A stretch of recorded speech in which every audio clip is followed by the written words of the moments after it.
Cross line in 3, 2, 1.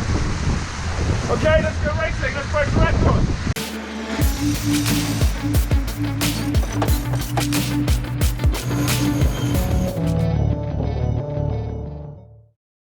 Hello and welcome to PlanetSail. I'm Matt Sheahan and I've come down to Ocean Village here in Southampton to meet with a man who's just set a pretty impressive record, Phil Sharp. Phil, first of all, tell us what that record was.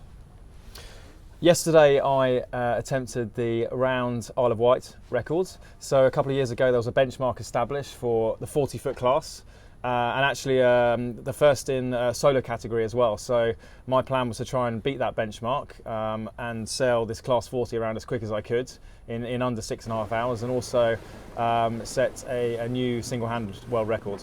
It was difficult firstly to find the weather window to do it. It's important when you're breaking a record to make sure you have enough average wind speeds, so that was a concern. We didn't have a very big window to do it in as well. The actual record itself was far from easy. It was very gusty, so in cold winter conditions the gusts are brutal, apart from being quite cold. It was a northerly, wasn't it? Yes, it was a northerly, and in fact a northerly is a very good direction for breaking around the islands. You want to try and avoid going directly downwind and directly upwind, particularly in the Solent, because it's quite a long passage in the West Solent. So it was a fantastic first leg down to Needles, really fast. The winds come up to 22, 23 knots, and we are rocketing.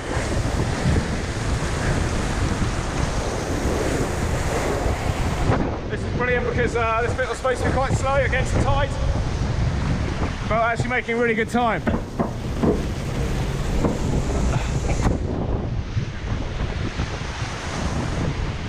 It's funny because it sort of got, I suppose, a bit more painful, a bit slower as I came round on the wind, because when you're going round an island, you're basically sailing the boat at every wind angle.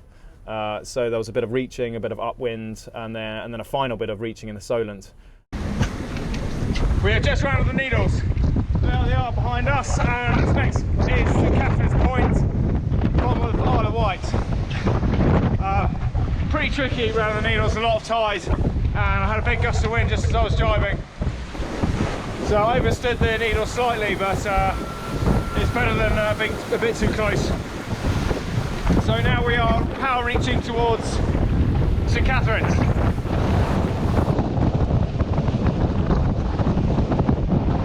Good news is we are a little bit ahead of time. Prediction was 10 minutes later at the Needles, so we're doing well. Just got to keep the speed. It's pretty gusty at the moment, gusting up to 26, 27 knots, so I've got to be ready to ease the sails when the gusts hit. I forgot how big the island is, and that it can be horrendously gusty, particularly off the bottom of the island, off the cliffs, and I had everything from flat water to hideously uncomfortable short seas.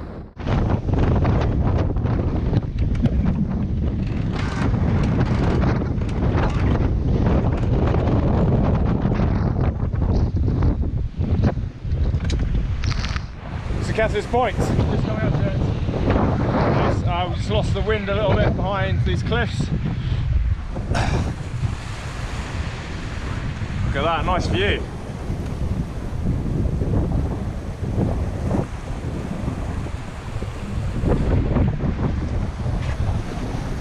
Just coming up to some tidal force here. And the wind comes back.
I did have a target, and the target was 5 hours.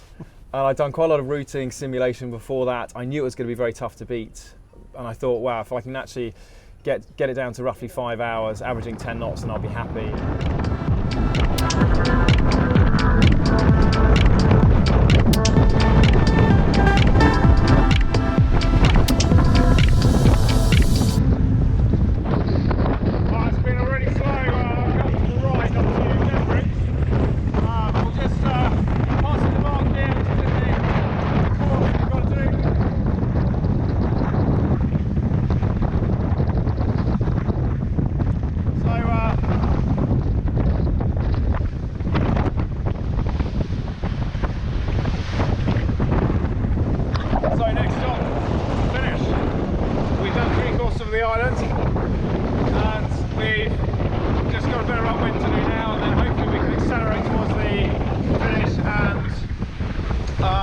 Yeah, see if we can break the 5 hour mark.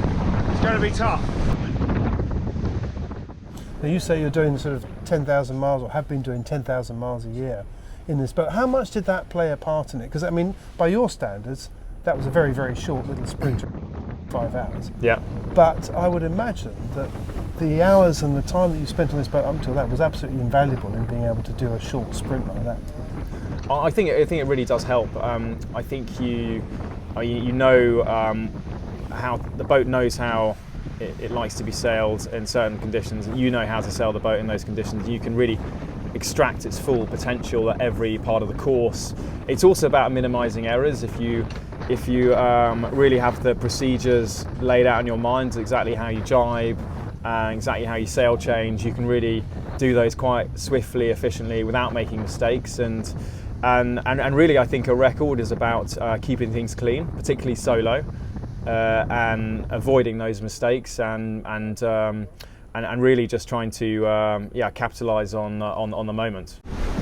Okay, so we are literally seconds from finishing in front of the Royal Yacht Squadron. There it is. That's the Royal Yacht Squadron. It's pretty gusty still, so I've got to be quite vigilant not to lose the boat.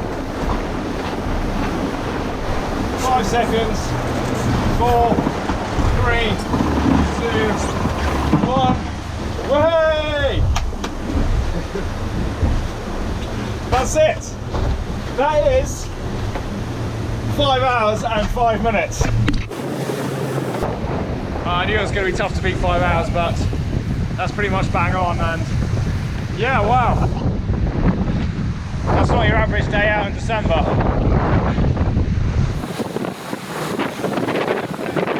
My objective going into this was to try and get near 5 hours if I could.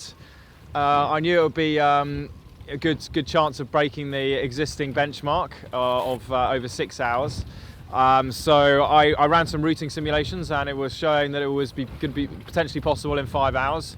I knew it was going to be tricky because when you're sailing solo and it's very gusty, the reality is you're always going to be slower. But in the end, 5 hours and 5 minutes was something I'm really happy with, and I think it's going to be hard to better that in the immediate future. Well, another impressive result to add to Phil's long list of achievements. I've said it before, I'll say it again, he's one to watch. Talking of watching, thanks so much indeed for watching. Please do let us know what you think. Email us at contact@planetsail.org, and please do subscribe as well.